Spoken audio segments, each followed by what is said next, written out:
Dan Kingston is back. Caution.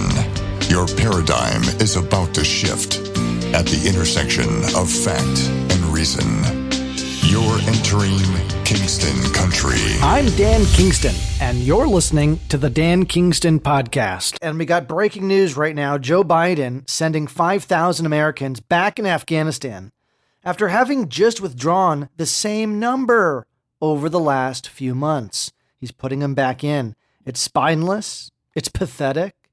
It's indicative that Joe Biden is a stooge of the military-industrial complex. How else do you explain it? You see, over the last few months, thousands of Americans have been drawing down, but they're going right back. How does Joe Biden justify it? Shouldn't he have just left them all in there if he was going to send them back in anyway? What are we doing there? Either it's not worth fighting for, or it is. Can he make up his mind? The confused messaging is reflective of a confused commander-in-chief. The guy is very confused, and that is a euphemism. Joe Biden, he says, 1 more year or 5 more years of U.S. military presence would not have made a difference. The Afghan military cannot or will not hold its own country. And that I agree with 100%, but Joe Biden doesn't understand actions speak louder than words. It doesn't matter that he's been campaigning promise after promise of ending, withdrawing the troops, if he's just going to put them back in. Now, I understand you got to protect the troops as they leave, but I don't think that's what this is about.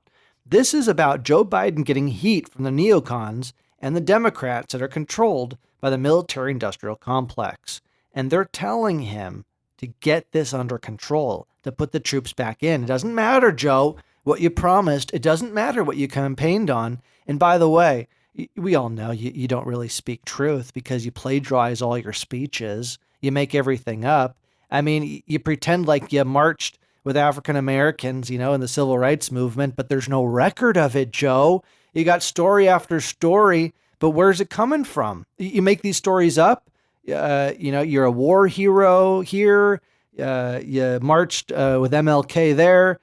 Show the proof that you worked to do all the things that you said you did. This is just another example of what happens when you get someone with no character, and you put them in charge, and you expect just good things to happen. And the Democrats, they obviously, this wasn't their first pick. I mean, this was not their first pick.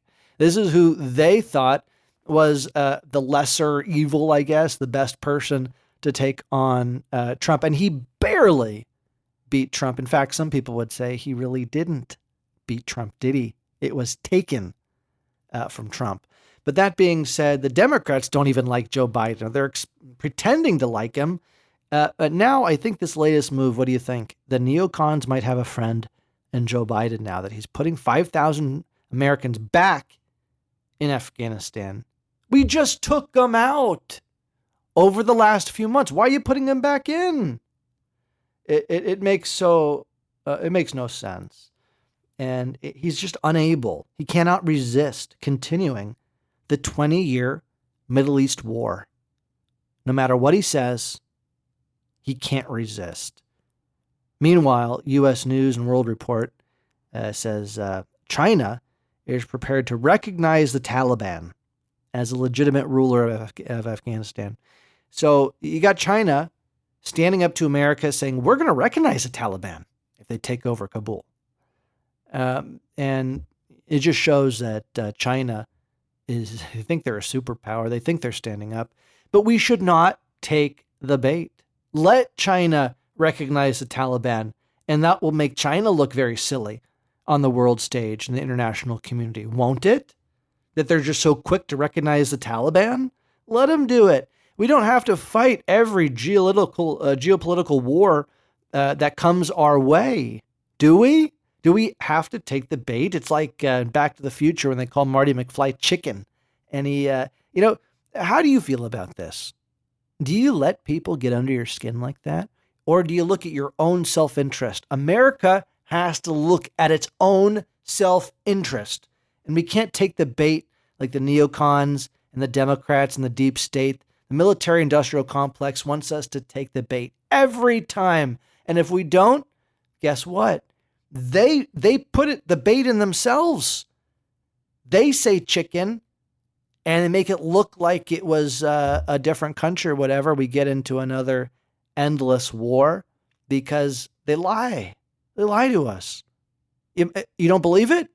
The military-industrial complex is lying. They're lying half the time. If they can get away with it, they'll lie about it, and they'll get us into another war. Why? Because follow the money.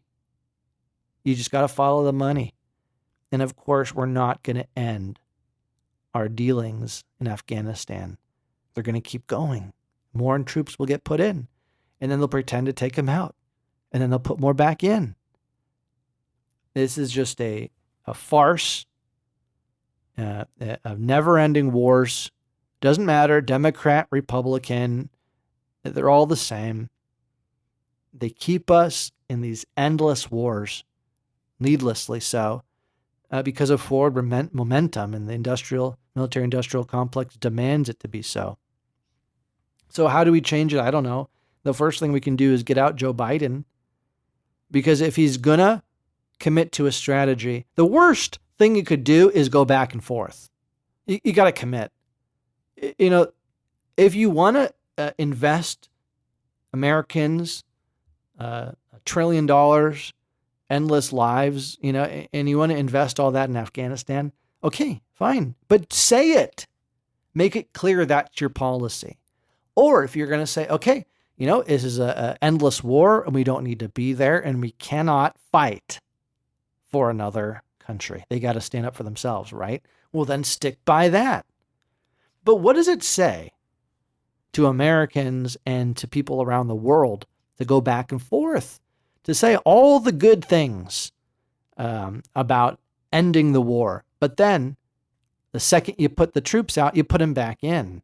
What did he think was going to happen, by the way? What did Biden think? He was going to take all the troops out and the Afghan security forces were just going to hold their own against the Taliban? Is that really what he thought when everybody was saying that Afghanistan would fall?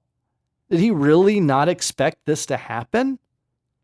I don't know. Honestly, I don't think there's much going on between his ears. There's not much of a brain. And if there was, why would he have to plagiarize everybody's speeches? Why would he have so much trouble reading a teleprompter? If you got trouble reading a teleprompter, fine. Then speak off the cuff or memorize or something. But he can't do that either. He's just going in the wind, and he's so confused. I don't know if you saw this video. He cannot take directions from the Secret Service. The Secret Service tells him to go a certain direction, and he doesn't There's a crazy video of it. Like he's aloof. He's a dummy. And I don't know if it's an age thing. I don't think it is. I think he was always kind of slow. Where do slow people go to find success? They go into politics, into political leadership. They become politicians. And that's where people go that aren't very smart to make money. They become a politician because there's a very low entry to become a politician. That's why we should never elect people that haven't made it in the private world, the private sector. You have to start a business or have worked in the private sector. You got to do that to learn about leadership in the public sector.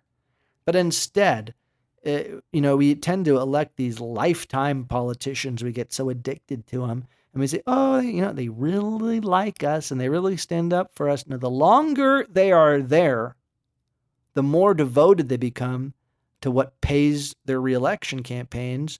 And that's the CIA. That's the deep state. That's a military-industrial complex. By and large, they get control of our politicians, Democrats and Republicans. People, wake up. They're controlling them all. We need outsiders.